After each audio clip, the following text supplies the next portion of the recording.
Yo, what's up? I'm Jello Vibes. I'm here at Glasse Factory. Welcome to my quarantine tapes here in Philly. Hope you enjoy the performance.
Hey Jello! Yo, what's up? Thanks so much for performing for us. That was beautiful. Thank you. Absolutely beautiful, for real. I want to know how you first got into percussion. Yeah, good question. So I started in around fourth grade. My mom's a violin player, so I started in third grade on violin, and then fourth grade I picked up drums. And from there, I just kept learning and learning, and then eventually I found mallet percussion when I got into high school in marching band. And after that, I just took off from there. Cool. How did you go from being into like marching? If that was your starting with marching percussion, how'd you get more into experimental percussion? Yeah, great question. I think I started just listening to more experimental music and realized that I just wanted to do more than just the percussion palette itself, but I wanted to do things around it. So yeah, it really just came from musical inspiration. Love that. Who are some of your musical inspirations? Yeah, so Prayfuse 73 is my favorite. Flying Lotus, Tipper, I really love. Emancipator. You know, I really stick in like the down tempo or like glitch hop, machine drum, stuff like that. That's the best. When you're writing your music, what does that process look like? Yeah, so I usually start off. I start in a couple different ways. Sometimes I'll just start off with just me improving, and may find like a 2 bar melody within that entire minute improv, and then we'll just make a song off of that. Sometimes I'll start by just making just the loop first, and I'll just create like a kick and a snare, or just grab like a hi hat from somewhere, and then just build melodies off of that, and then just A B A B A B B A, you know, just build from that. And the names, the titles come last.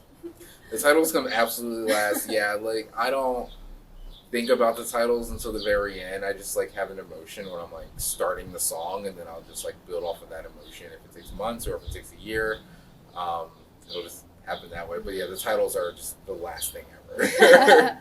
What feeling or experience are you trying to emote with your music? Yeah, I would like it for people to just kind of like be able to relax to it, and I like people to be able to listen to my music maybe in the morning time, or even like some of those late night sets at like 4 a.m., 5 a.m. You know, I think that my music would fit pretty well in those hours. In those hours. Can you tell us the benefit of using a malletSTATION for your music as opposed to more of a traditional like vibraphone or marimba or something? Yeah, so the malletSTATION it can give me the ability to just make my sounds MIDI, you know, so I can do anything with it. If I just play a simple scale on the malletSTATION, I can change that sound to be any sound that's in existence. You know what I mean? So, you know, recording an acoustic instrument, you're pretty limited to like how you can adjust that sound. You have to stay within that vibraphone sound. So you get a lot more versatility. You get a lot more versatility with the malletSTATION. Yeah, I can pretty much do anything I want. That's cool. What are your favorite? Do you have a favorite setting or sample in the malletSTATION that you play around with a lot? Yeah, there's the analog lab synths that I dive into pretty heavily. Anything from the iZotope plugin softwares as well, I'm pretty big on. But really, just like the analog synths is my jam. Yeah. What influences your improvisational style? It usually comes from like me having a hard day or like a lot of frustration, something that I'm dealing with, and I'm just like, okay, I need to just like play my instrument right now, and then I'll just like record it, you know, and then just take something from that. I have like logs of improvs, you know, that I still haven't even touched, you know. Do you think you will turn them into something? I think I will. Someone approached me about releasing a improv album, which I could easily do. But my problem is I just want to make everything so complicated. But like, Yeah. you know, but I think I will touch them eventually. Yeah, at some point. What other musical projects are you working on besides Jello Vibes? Yeah, so I am Eraserhead Sounds. I did a song with them, Forgotten Tomorrows, and that was awesome. And we have 2 more songs coming out later this year that are in the works right now. I am working with someone from South America, and that is in the works. That should be coming out later this year as well. Yeah, and I'm doing something with Justy, and I'm really really excited about that. I sent Justy something, and that I'm like really pumped about that. About the Me chords, too. the chords I sent her are so good. I'm really pumped. Yeah, I was like, y'all gotta know each other. Oh my gosh, she is incredible. I love her. The vibes just match. Yeah, she's really special. So, And as are you. thanks, appreciate it. So yeah, that is pretty much what's in the works right now. Sweet. Mm-hmm. I'm curious to know if being colorblind influences your relationship with colors, and if that manifests in your music at all, in maybe a synesthetic way or something. Yeah, I don't have synesthesia.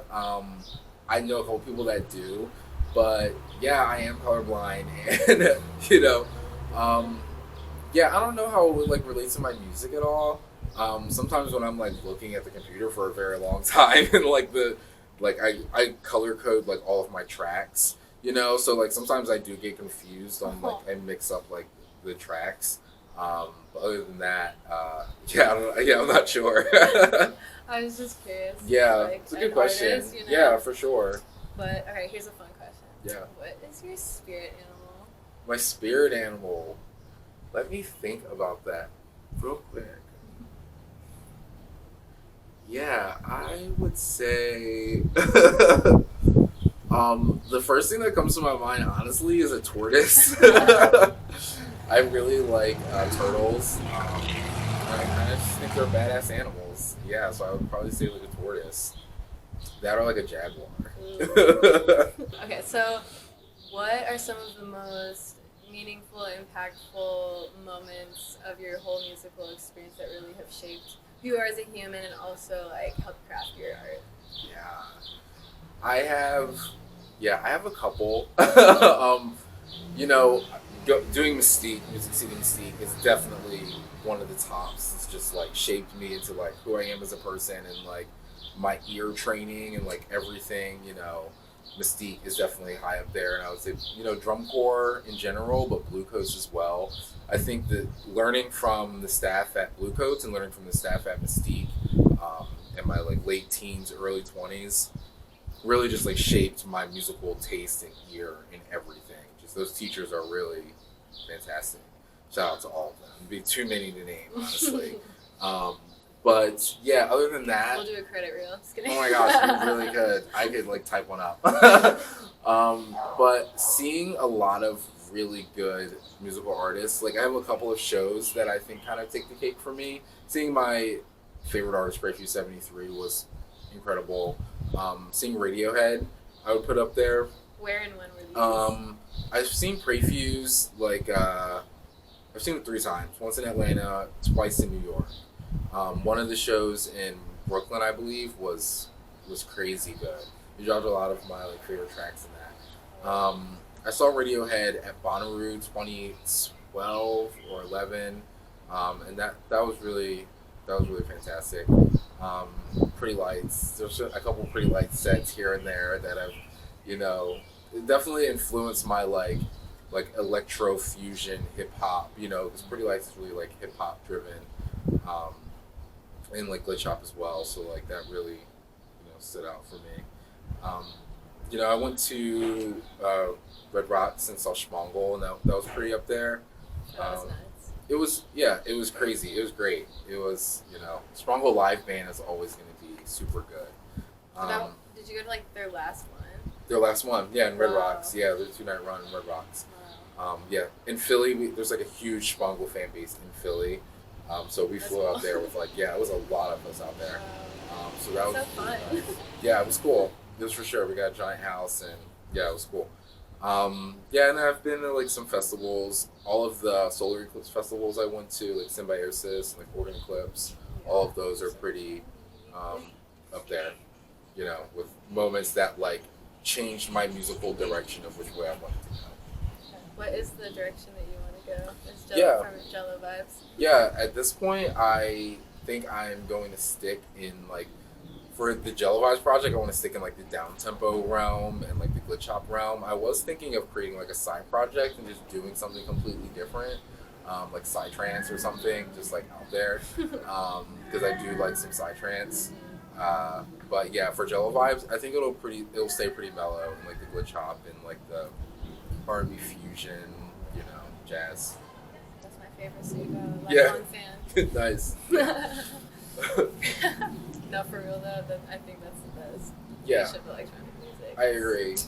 Tasty. It's like the best tempos. I think so, for sure. But I do There's so much like room side for, trains. experiment. There's so much room for experimental stuff. But going to I went to Oregon Eclipse Festival, and they had it was a 7-day festival, and they had a 24-hour psytrance stage Oh my for like God, all. It like yes. didn't stop. Like it was going when I showed up, it kept going when I left. But I saw some like pretty heavy hitters there, and yeah, psytrance is deep. There's a bunch of different like subgenres within psytrance. Like tech trance and like it's crazy dark psytrance. So I wonder if, because I feel like people use different lingos for things. I wonder if your side trance is like what I call side bass. Side bass. Yeah. I think side bass is like a subgenre in side trance. Okay, cool. Yeah, I think that's something different. Yeah. I love me some Side But, bass. trance and stuff's cool too, Okay, for sure. yeah, for sure.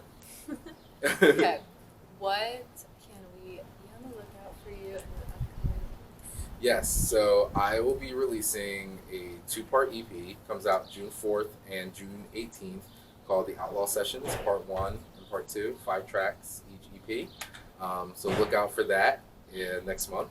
And yeah, my songs from Eraserhead Sounds, that should be out maybe July and August, and that will be pretty dope as well. Okay, cool. Yeah. Yo, stoked. So stoked. Yes. Thanks so much for this. Thank you. Thanks for coming to Philly.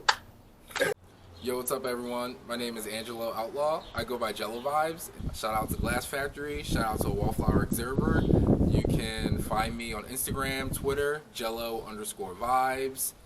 Search me on Spotify, Apple Music, wherever you stream your music, Jello Vibes. And check out for my EPs coming out June 4th and June 18th. Thanks.